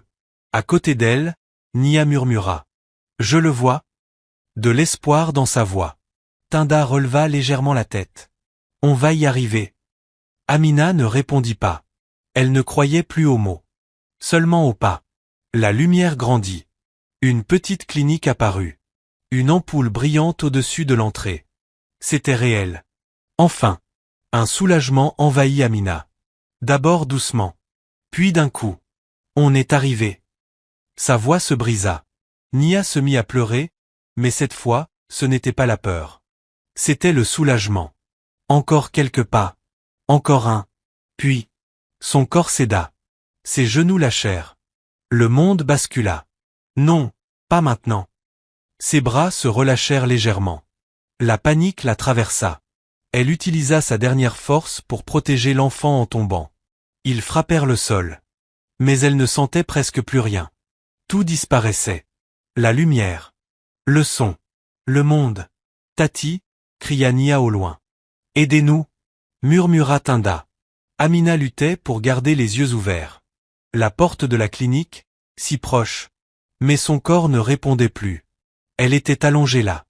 Respiration faible. Ce ne pouvait pas être la fin. Pas après tout ça. Ses doigts bougèrent légèrement. Bouge, encore un peu. Mais non. Plus de force. Des larmes coulèrent doucement. Pas de douleur. Pas de peur. Juste. Le poids insupportable d'abandonner si près du but. Je suis désolée. Murmura-t-elle. J'ai essayé. L'obscurité s'approcha. Puis. Un bruit. La porte s'ouvrit. Une lumière vive jaillit. Des pas rapides. Que se passe-t-il ici? Des voix. Ce sont des enfants. Prenez un brancard. Des mains. Réelles. Présentes. Amina sentit l'enfant être soulevé. Une panique brève. Non. Mais une voix douce répondit. Ça va aller. On s'en occupe. D'autres mains la soutinrent. Vous aussi? Ne vous inquiétez pas. Elle voulait répondre. Mais elle ne pouvait plus. La dernière chose qu'elle vit. C'était la lumière. Puis. Le noir. Quand Amina rouvrit les yeux. Tout était différent. Silencieux. Blanc. Le plafond au-dessus d'elle était propre, lisse. L'air sentait le médicament. Elle ne bougea pas. Puis les souvenirs revinrent. La route. Les enfants. Son cœur s'emballa. Elle tenta de se redresser. Une douleur la força à se rallonger. Doucement, dit une voix calme. Elle tourna la tête. Un homme en blouse blanche. Je suis le docteur Shukuri Naji. Vous êtes en sécurité. En sécurité. Le mot lui semblait étrange. Les enfants, murmura-t-elle. Le médecin hocha la tête. Ils sont en vie. Le souffle d'Amina se coupa. Un soulagement immense la traversa. Tous. Tous. Les larmes remplirent ses yeux. Cette fois, elle ne les retint pas. Son corps se relâcha. Pour la première fois depuis longtemps, elle se reposa. Le silence de la pièce était différent. Pas vide, mais paisible. Rempli du doux rythme des machines, et de la vie. Amina resta immobile sur le lit étroit de l'hôpital, son corps enveloppé d'un calme fragile auquel elle ne faisait pas confiance. Pendant un long moment, elle se contenta de respirer, lentement, avec précaution, comme si respirer trop profondément pouvait briser ce fragile équilibre qu'elle avait retrouvé. Ses membres lui semblaient lourds, étrangers. La douleur n'avait pas disparu, elle s'était simplement atténuée, transformée en une sensation lointaine, supportable. Des bandages entouraient ses pieds. Ses bras étaient faibles, ses muscles douloureux d'une manière difficile à décrire. Mais elle était en vie. Et surtout, eux aussi étaient en vie. Les yeux d'Amina s'ouvrirent lentement à nouveau, son regard dérivant vers la fenêtre. La lumière du matin filtrait à travers de fins rideaux, douce et apaisante, rien à voir avec le soleil brûlant sous lequel elle avait marché. Cela paraissait irréel. Les souvenirs revinrent d'un coup, la route, l'obscurité, l'absence de souffle, son effondrement devant la porte de la clinique. Sa poitrine se serra. Elle se redressa légèrement, ignorant les protestations de son corps. « Je dois les voir », murmura-t-elle. La porte s'ouvrit doucement. Une infirmière entra, une jeune femme au regard calme et au geste assuré. « Vous ne devriez pas vous asseoir si vite », dit-elle doucement. « Les enfants » dit Amina, la voix plus pressante. « Où sont-ils » L'infirmière l'observa un instant, puis hocha la tête. Ils sont au service des urgences. Les médecins s'occupent encore d'eux. Le cœur d'Amina manqua un battement. Encore? Répéta-t-elle. Ils étaient dans un état très critique quand vous les avez amenés. Surtout le plus petit, expliqua l'infirmière. Amina serra légèrement le bord du lit. Mais ils sont en vie, ajouta rapidement l'infirmière. Parce que vous les avez amenés à temps. Les mots mirent un instant à s'ancrer en elle. Amina ferma brièvement les yeux. Elle y était arrivée. Ils y étaient arrivés. Est-ce que je peux les voir? Demanda-t-elle doucement. L'infirmière hésita. Pas encore. Vous devez vous reposer. Votre corps est extrêmement faible. Je vais bien, répondit Amina rapidement, même si sa voix la trahissait. L'infirmière secoua la tête avec un léger sourire compréhensif. Non, vous n'allez pas bien. Vous ne vous en rendez juste pas encore compte. Amina ne répondit pas. Elle savait, au fond, qu'elle n'avait plus aucune force. L'infirmière ajusta légèrement sa couverture. Vous les avez sauvés. Vous le savez? Amina la regarda. Il n'y avait ni fierté ni sentiment d'exploit dans son expression, seulement un soulagement silencieux. Je ne pouvais pas les abandonner, répondit-elle simplement. L'infirmière soutint son regard un instant, puis hocha la tête. Reposez-vous. Amina se rallongea lentement, les yeux tournés vers le plafond. Vous les avez sauvés. Ces mots résonnaient en elle, mais ils ne lui semblaient pas réels. Pour elle, ce n'était rien d'extraordinaire. C'était simplement ce qu'il fallait faire. Le temps passa lentement. Minute ou heure, elle ne savait pas. L'hôpital vivait autour d'elle, des pas, des voix, des portes qui s'ouvraient et se refermaient. Une vie organisée, contrôlée, si loin du chaos qu'elle avait traversé. À un moment, la porte s'ouvrit à nouveau. Le docteur entra. Vous êtes réveillée, dit-il. Amina hocha légèrement la tête. Comment vous sentez-vous? Elle hésita. Fatiguée? C'est normal. Vous avez poussé votre corps bien au-delà de ses limites. Elle ne répondit pas. Le médecin jeta un regard à ses pieds bandés. Vous avez marché longtemps, n'est-ce pas? Amina détourna légèrement les yeux. Je n'ai pas compté. Il l'observa un instant, puis hocha la tête. Ils sont stables maintenant. Les yeux d'Amina se relevèrent brusquement. Les enfants? Oui. Ils vont survivre. Ces mots l'atteignirent plus profondément que tout le reste. Quelque chose de lourd se posa doucement en elle, la certitude que tout ce qu'elle avait enduré avait un sens. Est-ce que je peux les voir maintenant? Demanda-t-elle. Après un instant, le médecin répondit. Oui. Amina ne perdit pas une seconde. Malgré la faiblesse, elle se redressa et posa lentement ses pieds au sol. La douleur fut immédiate, vive, mais différente. Cette douleur n'avait plus peur. Elle avait un but. Ils avancèrent dans le couloir. La lumière était presque aveuglante après tant d'obscurité. Tout semblait propre, ordonné, sûr. Ils s'arrêtèrent devant une porte. Le médecin l'ouvrit doucement. Amina entra. 3 lits. 3 petits corps reliés à des machines. Immobiles, mais vivants. Son souffle se coupa. Elle s'approcha lentement, les regardant un à un. Tinda, bandée mais respirant régulièrement. Nia, le bras enveloppé, le visage pâle mais apaisé. Et le plus petit, celui qu'elle avait failli perdre. Amina s'approcha de lui, la main tremblante, s'arrêtant juste avant de le toucher. Sa poitrine se soulevait, puis redescendait. Lentement. Régulièrement. Vivant. Amina ferma brièvement les yeux. Merci. Murmura-t-elle. Ils auront besoin de temps, mais ils vont s'en remettre, dit doucement le médecin derrière elle. Amina hocha la tête sans se retourner. Elle resta là, silencieuse, à regarder, à respirer, laissant la réalité s'installer. Ils étaient en sécurité. Pour la première fois depuis ce cri entendu au bord de la route, ils étaient en sécurité.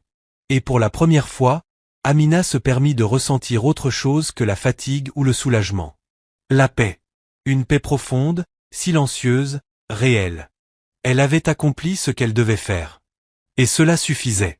Mais cette paix ne dura pas. Les 2 premiers jours à l'hôpital passèrent comme un rêve silencieux. Amina resta la plupart du temps allongée, oscillant entre sommeil et éveil, son corps récupérant lentement.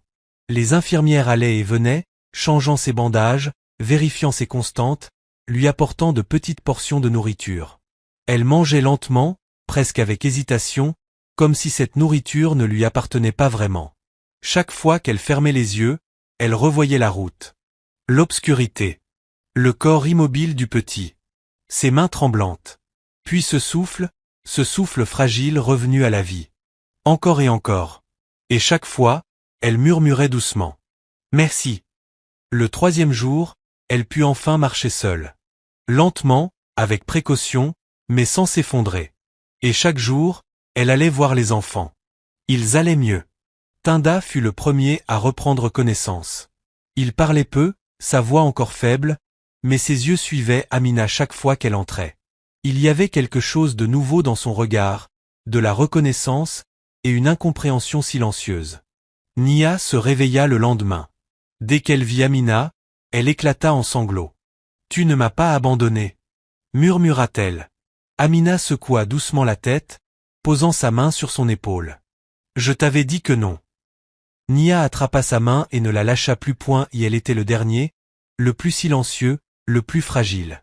Il resta inconscient plus longtemps que les autres, son petit corps toujours relié à des machines qui surveillaient chaque respiration, chaque battement de cœur. Amina allait le voir le plus souvent.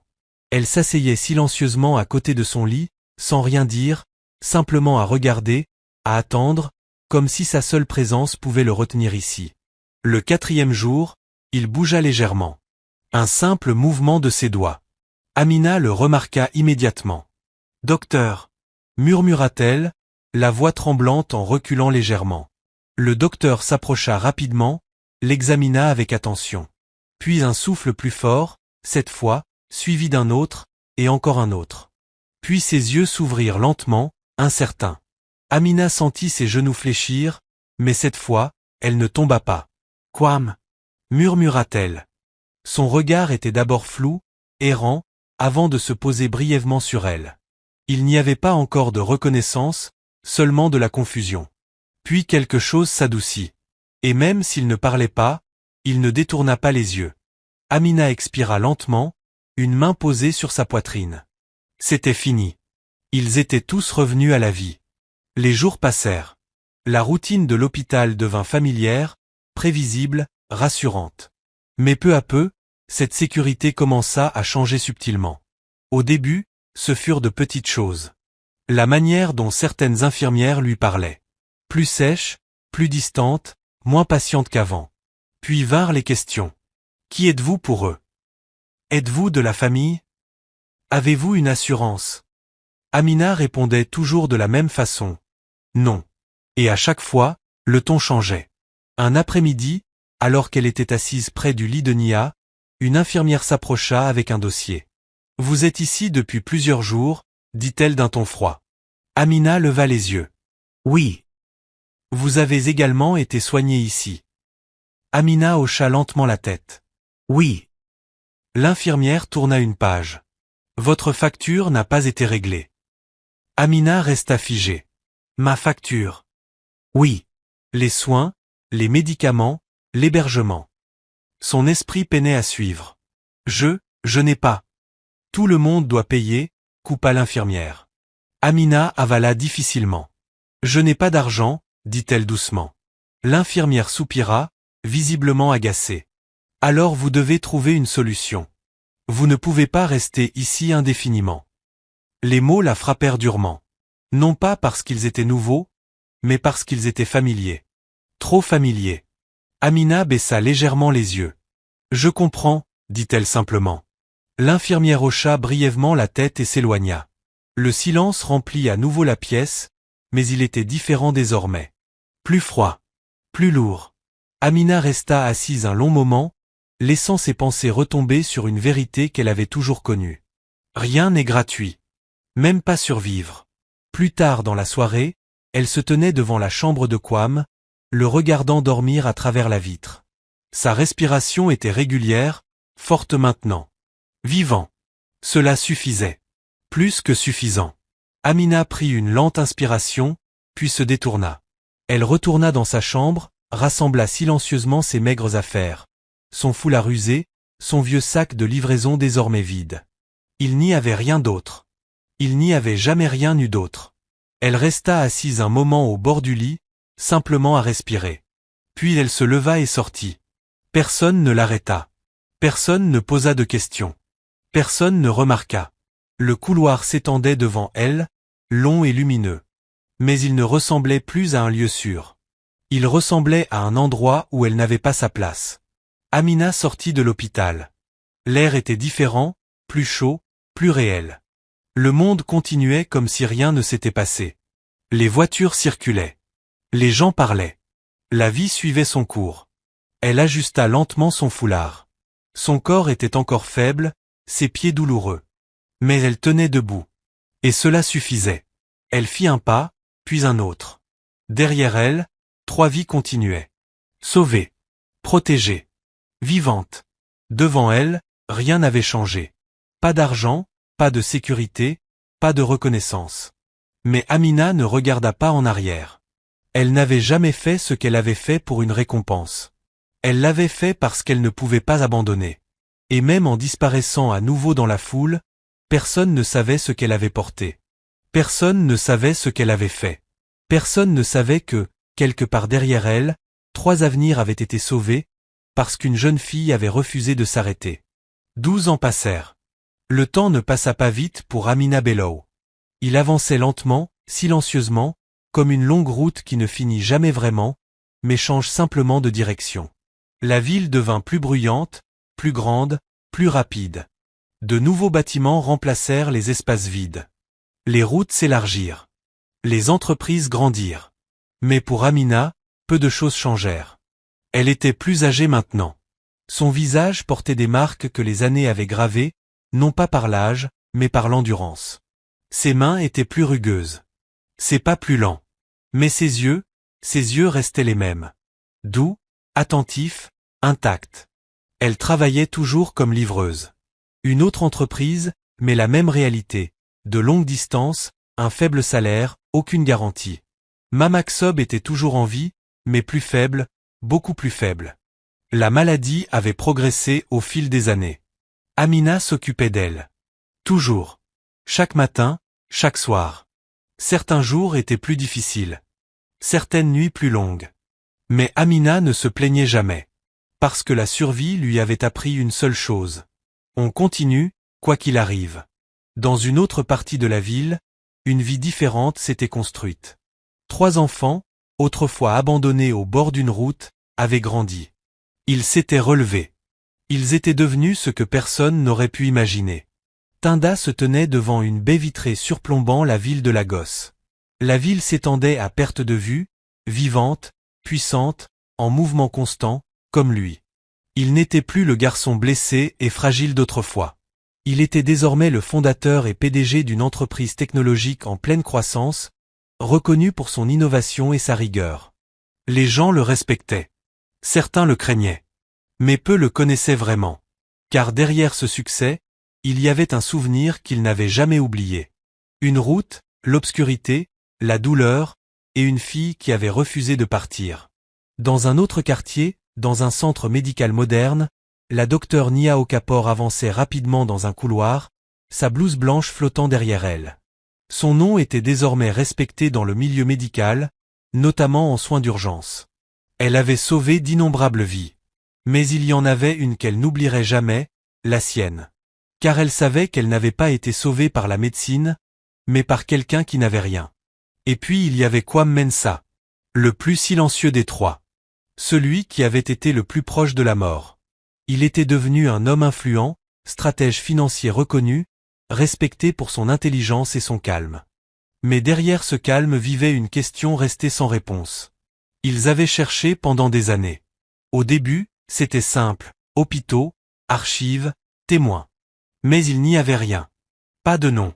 Pas d'adresse. Aucune trace. Juste une histoire. Une fille, une livreuse, qui les avait portés sur des kilomètres, puis avait disparu. Beaucoup auraient oublié. Pas eux. Parce que certaines choses ne s'oublient pas. Un soir, tous les 3 étaient réunis dans une pièce privée, loin du bruit du monde. C'était devenu rare, mais précieux. Ils n'étaient pas là en tant que professionnels, mais en tant que survivants. Tinda s'appuya en arrière sur sa chaise, pensif. On a cherché partout, hôpitaux, police, entreprise de livraison. Nia croisa les bras, le regard perdu. Il doit bien y avoir quelque chose qu'on a manqué. Kwam resta silencieux un moment, puis parla calmement. Elle ne voulait pas être retrouvée. Ils le regardèrent tous les deux. Qu'est-ce que tu veux dire? Demanda Nia. Kwam répondit doucement. Réfléchissez, elle est partie de l'hôpital sans rien dire. Pas de nom, pas de contact, rien. Tinda fronça légèrement les sourcils. Peut-être qu'elle était simplement pauvre. Peut-être qu'elle n'avait aucun moyen de rester. Wami secoua lentement la tête. Non, dit-il. Elle a choisi de partir. Le silence emplit la pièce. Parce qu'au fond, il savait qu'il avait peut-être raison. Nia expira lentement. Alors comment trouve-t-on quelqu'un qui ne veut pas être trouvé? Il les regarda tous les deux.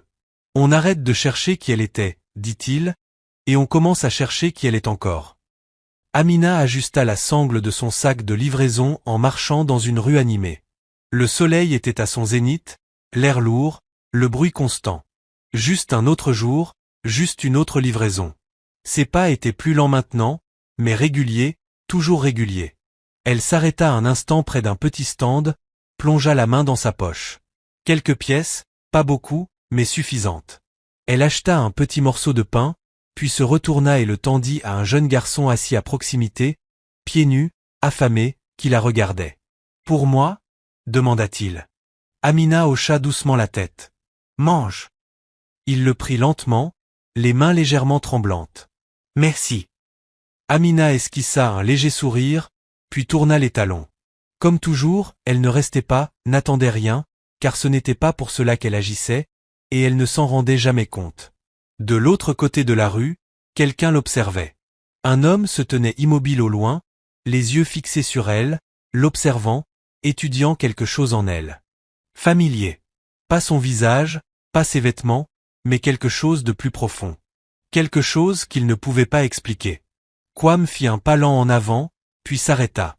Son cœur battait un peu plus vite.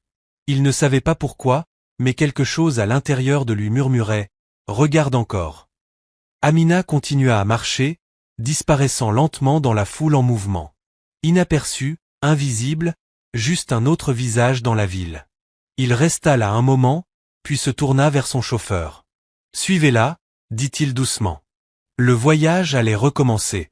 La voiture avançait lentement dans la rue bondée, sa surface polie reflétant un monde complètement différent de celui qu'Amina traversait. À l'intérieur, Kwam Mensah restait immobile, les yeux fixés devant lui. « Ne la perds pas » murmura-t-il. Le chauffeur acquiesça. « Oui, monsieur. » Dehors, Amina marchait sans conscience de qui la suivait. Ses pas étaient réguliers, maîtrisés. Elle se frayait un chemin entre les gens, passait devant les marchands, sur un sol inégal, comme quelqu'un qui avait fait cela 1000 fois. Parce qu'elle l'avait fait. Kwam l'observait attentivement. Pas ses vêtements, pas ses chaussures usées, pas même le sac de livraison qui pendait à son épaule, mais son mouvement. La façon dont elle ralentissait légèrement en passant près des enfants. La façon dont elle tournait la tête, non par curiosité, mais par conscience. La façon dont elle donnait même quand elle n'avait rien. Quelque chose s'éveilla en lui. Un souvenir. Flou, indistinct, mais présent. « Arrête la voiture », dit-il soudain. Le véhicule s'immobilisa. Il ouvrit la porte avant que le chauffeur ne puisse réagir et sortit dans la chaleur de la rue. Le bruit le frappa immédiatement. Voix, moteur, pas, mais il l'ignora. Ses yeux cherchèrent et la trouvèrent. Amina venait de s'arrêter à nouveau près d'un petit stand. Cette fois, elle n'achetait rien. Elle parlait doucement à une femme âgée, ajustant quelque chose dans ses mains. Des pièces, peut-être, ou de la nourriture. Puis, sans attendre, elle tourna et s'éloigna, comme avant. Pas d'attente, pas de reconnaissance. Kwam se rapprocha à pied, maintenant à une distance raisonnable. Chaque pas semblait plus lourd, plus proche, plus réel. Amina tourna dans une rue plus étroite, plus calme, bordée de bâtiments anciens. Le bruit de la route principale s'éloignait derrière eux. Il la suivait de plus près maintenant, assez pour voir son visage clairement. Les traits de fatigue, la force qui se cachait dans ses gestes. puis elle ralentit comme si elle ressentait quelque chose. Amina se retourna. Leurs yeux se rencontrèrent un instant. Le temps s'arrêta. Il le sentit immédiatement. Pas de reconnaissance, pas de certitude, mais quelque chose de plus profond. Une attraction. Amina l'observa attentivement. Un homme bien habillé, propre, déplacé dans cette rue. « Puis-je vous aider ?» demanda-t-elle calmement, sa voix douce, stable, familière. Il ouvrit la bouche, mais aucun mot ne sortit. Soudain, il n'était pas sûr. Pas encore. Il étudia de nouveau son visage, essayant de le relier à quelque chose enfoui profondément dans sa mémoire. Mais le temps l'avait changé. La vie l'avait façonné. Et pourtant, il y avait quelque chose. « Toi » commença-t-il lentement. « Nous sommes-nous rencontrés avant ?» Amina fronça légèrement les sourcils. « Je ne crois pas, » répondit-elle, simple, honnête, incertaine. Il fit un pas de plus. « Te souviens-tu d'un accident ?» demanda-t-il. Le mot flottait dans l'air. « Accident ?» L'expression d'Amina changea légèrement, juste assez. Ses yeux bougèrent. Pas de peur, pas de confusion. Souvenir. « Oui », dit-elle doucement. Le cœur de Kwame s'accéléra. Il y a 12 ans, 3 enfants sur le bord de la route. Amina s'immobilisa. Complètement immobile un instant. Elle ne dit rien. « Alors je me souviens », murmura-t-elle. Sa voix était plus douce, lointaine, comme tirée de très loin. « Ce jour-là, » dit-il lentement, la voix serrée. « Tu les as portés. Tu n'es pas parti. » Amina le regarda à nouveau, plus longtemps cette fois, plus attentivement. Ses yeux parcouraient son visage, cherchant à comprendre. Puis quelque chose changea. Pas la reconnaissance de son visage, mais la reconnaissance de quelque chose d'autre. « Tu étais là ?» murmura-t-elle. « Oui », dit-il en hochant la tête. Silence, lourd, complet. Le regard d'Amina tomba un instant, puis revint sur lui. « Tu es en vie ?» dit-elle. Ce n'était pas une question. C'était une réalisation. Il laissa échapper un souffle qu'il ne savait pas retenir. « Oui », dit-il. « Grâce à toi. » Amina secoua légèrement la tête. « Non », dit-elle doucement. « C'est parce que tu étais fort. » La poitrine se serra. Même maintenant, après tout, elle refusait de prendre le crédit. « Tu ne te souviens pas de nous ?» dit-il. Amina hésita. Puis lentement, « Non », avoua-t-elle. Le mot ne blessait pas, mais confirmait quelque chose. Le temps avait passé différemment pour eux. Pour lui, ce jour-là n'était jamais parti. Pour elle, ce n'était qu'un moment dans une vie de lutte. Il hocha lentement la tête. « Ce n'est pas grave, » dit-il. Il sortit son téléphone de sa poche, puis s'arrêta. « Non, ce n'est pas comme ça que ça devait se passer. » Il le baissa de nouveau. « Nous étions 3, » dit-il plutôt. « Tinda, Nia, et moi. » Amina écoutait silencieusement. « Tinda A-Y-I, » continua-t-il. « Nia Okafor. » Les noms ne lui disaient rien, mais la façon dont il les prononçait avait du poids. « Nous t'avons cherché, » dit-il. Amina cligna des yeux. « Moi ? » ?»« Oui. » »« Pourquoi ?» La question était simple. Mais elle le bloqua. « Parce que la réponse était tout. Parce que tu as sauvé nos vies, » dit-il. Amina le regarda longuement. Puis elle sourit. Pas de surprise, pas d'incrédulité. Juste doucement. « Tu es en vie ?» répéta-t-elle. C'était suffisant. Il la regarda, incapable de parler. Parce qu'à cet instant, il comprit. Elle ne l'avait jamais fait pour rien en retour. Ni gratitude, ni reconnaissance, ni récompense.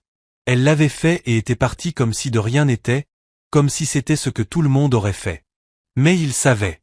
Ils savaient tous que ce n'était pas le cas. « Tu es parti ?» dit-il doucement. Amina hocha la tête. « Je devais le faire. »« Tu ne nous as même pas dit ton nom. » Elle hésita. Puis, « Je ne pensais pas que ça avait de l'importance. »« Ça avait de l'importance pour nous ?» souffla-t-il doucement. Amina baissa brièvement les yeux, puis les releva. « Pourquoi êtes-vous ici maintenant ?» demanda-t-elle. Il soutint son regard. « Parce que nous n'avons jamais cessé de chercher. » Le silence s'installa à nouveau entre eux. Mais cette fois, il était différent. Pas lourd, pas incertain, mais complet. Il recula d'un pas, puis parla clairement. Tinda et Nia attendent, dit-il. Amina fronça légèrement les sourcils. Pourquoi? Pour vous? Les mots restèrent en suspens. Amina resta immobile. Sa vie, sa routine, son monde. Tout s'était arrêté à ce moment-là, parce que quelque chose était revenu. Quelque chose qu'elle avait laissé derrière elle. Quelque chose qu'elle n'avait jamais pensé revoir. Et maintenant, c'était là, devant elle, vivant, réel, l'appelant à revenir. Il tendit légèrement la main. Viens avec moi, dit-il. Amina le regarda, puis sa main, puis de nouveau lui. Son cœur battait doucement dans sa poitrine, ni vite, ni apeurée, simplement consciente. Il y a 12 ans, elle avait fait un choix et était partie. Maintenant, ce choix était revenu à elle, attendant qu'elle décide à nouveau. Amina ne prit pas sa main immédiatement. Elle resta là, ses doigts reposant légèrement sur la sangle de son sac de livraison usé, ses yeux calmes mais lointains, comme si elle mesurait quelque chose de plus profond que l'instant présent. 12 ans. Une vie entière s'était écoulée depuis cette route, depuis ces cris, depuis cette décision. Et maintenant, ce n'était pas revenu comme douleur, ni comme lutte, mais comme autre chose, quelque chose d'inachevé. Il ne la pressa pas. Il abaissa légèrement la main, lui laissant de l'espace. Parce qu'il comprenait que certaines décisions ne pouvaient pas être forcées. Amina le regarda encore une fois. Puis, doucement, elle hocha la tête. « Je viendrai, » dit-elle. Le trajet en voiture fut silencieux. Amina s'assit avec précaution, les mains posées sur ses genoux, ses yeux parcourant lentement l'intérieur inconnu. Tout semblait trop propre, trop poli, trop éloigné du monde qu'elle connaissait. Elle n'était jamais montée dans une voiture comme celle-ci, pas une seule fois. Il s'assit en face d'elle, la regardant sans que ce soit évident. Il voyait le malaise discret, la retenue prudente, la manière dont elle se tenait comme si elle avait peur de troubler quoi que ce soit. Elle n'a pas changé, pensa-t-il. Pas là où ça comptait. Dehors, la ville défilait rapidement, mais à l'intérieur de la voiture, le temps semblait plus lent. Il ne parlait pas, les mots viendraient bientôt. À leur arrivée, Amina hésita. L'immeuble se dressait, haut, avec des vitres reflétant le ciel. Gardé par des agents à l'entrée. Les gens entraient et sortaient avec un but précis, vêtus d'une manière qui lui semblait éloignée de son monde. Elle descendit lentement. « C'est ici que tu travailles ?» demanda-t-elle. Il hocha la tête. « Oui. » Amina leva les yeux vers le bâtiment, puis de nouveau vers lui, et ne dit rien. Ils entrèrent ensemble. À l'intérieur, tout était calme, organisé, maîtrisé. Les regards se tournaient à leur passage, certains curieux, d'autres confus, mais personne ne parlait. Ils atteignirent une pièce privée. Ils s'arrêtèrent à la porte, puis l'ouvrirent. À l'intérieur, 2 personnes attendaient. Amina s'arrêta, son souffle coupé. Car même avant qu'il ne parle, elle le ressentit. Quelque chose de familier, quelque chose qu'elle ne pouvait expliquer. Tinda fit le premier pas. Il était plus grand maintenant, posé, son aura forte. Mais ses yeux portaient quelque chose de plus doux, d'inachevé. Puis Nia Okafor s'avança, son expression déjà bouleversée, les yeux emplis de larmes qu'elle n'avait pas essayé de cacher. Pendant un instant, personne ne parla, car ce moment n'appartenait pas aux mots. Nia fut la première à briser le silence. « C'est toi » murmura-t-elle, la voix tremblante. Amina la regarda, puis Tinda, puis de nouveau elle. Lentement, son esprit remonta non pas au visage, mais aux sensations, aux voix, aux petites mains qui s'accrochaient à elle, à une nuit remplie de peur, et quelque chose commença à se relier. « Toi » murmura Amina doucement. Tinda fit un pas en avant. « Tu nous as portés » dit-il. Nia hocha la tête, les larmes coulant maintenant. « Tu ne nous as pas laissés. » La poitrine d'Amina se serra, ses yeux s'adoucirent, et alors elle comprit. Pas qui ils étaient devenus, mais qui ils avaient été. « Vos enfants » murmura-t-elle. « Oui » dit Tinda doucement. Le silence emplit de nouveau la pièce, mais cette fois, il n'était pas lourd. Il était plein. Tinda prit une inspiration. « Nous t'avons cherché pendant des années, » dit-il. Amina secoua doucement la tête. « Vous n'aviez pas besoin. »« Nous le devions, » dit Nia immédiatement. « Parce que tu as sauvé nos vies. » Amina les regarda. « Vraiment ? 3 personnes, fortes, vivantes, entières. » Ses yeux se remplirent lentement de larmes. Tu es en vie, répéta-t-elle. Sa voix se brisa cette fois. C'est suffisant pour moi. Nia s'avança sans hésitation et la serra dans ses bras. Amina resta figée un instant, puis, lentement, répondit à l'étreinte. Ses bras s'enroulèrent doucement autour de la femme qui avait autrefois été une enfant en pleurs sur le bord de la route. Et pour la première fois, elle se permit de ressentir pleinement tout cela. Toutes les douleurs, toutes les luttes, le poids qu'elle avait porté et le résultat qu'elle n'avait jamais vu. Tinda se tourna légèrement, se raclant la gorge, son calme vacillant juste un peu. Kwam resta immobile, observant, comprenant. Plus tard, ils s'assirent ensemble. Pas comme des étrangers, pas comme des personnes de mondes différents, mais comme autre chose, quelque chose de connecté. Nous voulons t'aider, dit Tinda avec précaution. Amina secoua la tête immédiatement. Vous n'êtes pas obligé. Ce n'est pas une question d'obligation, dit calmement Nia. C'est une question de ce qui est juste. Nia prit de nouveau la main d'Amina. Nous savons comment tu vis, dit-elle doucement. Nous l'avons vu. Amina baissa les yeux. C'est suffisant, dit-elle doucement. Non, répondit Tinda. Ce n'est pas du silence. Puis Kwam parla. Ta mère, dit-il doucement. Mama Ksob a besoin de soins. Amina leva rapidement la tête. Comment savez-vous que nous avons découvert ça? Nia a dit que nous devions le faire. La poitrine d'Amina se serra pour la première fois. Elle hésita, car ce n'était plus à propos d'elle maintenant. Elle est très malade, admit Amina doucement. Nia hocha la tête. Je suis médecin, dit-elle. Laisse-moi l'aider. Ces mots touchèrent plus profondément que tout le reste. Pas l'argent, pas le confort, mais les soins. De vrais soins. Les yeux d'Amina se remplirent de nouveau de larmes. Vous feriez ça? Demanda-t-elle. Tinda se pencha légèrement en avant. Tu nous as porté quand personne ne le faisait, dit-il. Laisse-nous porter quelque chose pour toi maintenant. La pièce se fit silencieuse, car l'équilibre avait changé, non comme remboursement, mais comme continuation. Amina les regarda tous les deux. Puis, lentement, elle hocha la tête. Des semaines plus tard, la vie changea. Pas soudainement, pas magiquement, mais progressivement. Mama Ksob fut placée sous soins appropriés. Le traitement commença. L'espoir revint là où il n'y en avait plus. Amina ne parcourait plus des routes sans fin. Elle travaillait dans un nouveau rôle, soutenue, respectée. Mais plus que tout, elle resta elle-même. Gentille, calme, inchangée, parce que rien de ce qu'il lui donnait ne pourrait jamais être plus grand que ce qu'elle avait déjà donné. Un soir, ils se retrouvèrent à nouveau, cette fois pas dans une pièce, mais dehors, à regarder le coucher du soleil. Tinda parla le premier. Tu as sauvé nos vies, dit-il. Tu les as changées silencieusement. Nia sourit doucement. Et maintenant, tu fais partie d'eux. Amina les regarda, puis le ciel, son expression calme, paisible. Je ne vous ai pas sauvés, dit-elle doucement. Je ne suis juste pas partie. Et parfois, c'est cela qui change tout dans la vie. On pense souvent que la grandeur vient du pouvoir, de la richesse ou de la reconnaissance. Mais la vérité est bien plus simple et bien plus puissante. Parfois, la grandeur se trouve dans les moments calmes, quand personne ne regarde. Amina n'avait rien. Pas d'argent, pas de force, aucune garantie de survie. Et pourtant, elle choisit de rester. Elle choisit de porter les autres alors qu'elle-même était déjà en train de se briser. Elle choisit la bonté sans rien attendre en retour. Et pendant des années, il semblait que cette bonté disparaissait dans le silence.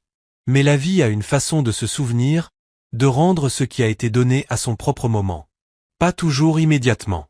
Pas toujours comme on s'y attend, mais toujours de manière significative. Cette histoire ne parle pas de récompense. Elle parle d'impact. Parce qu'une décision, un moment de courage peut résonner à travers les années, à travers les vies, à travers les destinées. Alors aujourd'hui, demandez-vous, que feriez-vous si personne ne regardait? Vous arrêteriez-vous? Aideriez-vous? Porteriez-vous quelqu'un même quand ça fait mal? Si cette histoire a touché votre cœur, partagez vos pensées dans les commentaires. D'où nous regardez-vous? Et quelle heure est-il là-bas maintenant? N'oubliez pas de liker, de vous abonner et de partager cette histoire avec quelqu'un qui a besoin d'un rappel. La bonté n'est jamais perdue.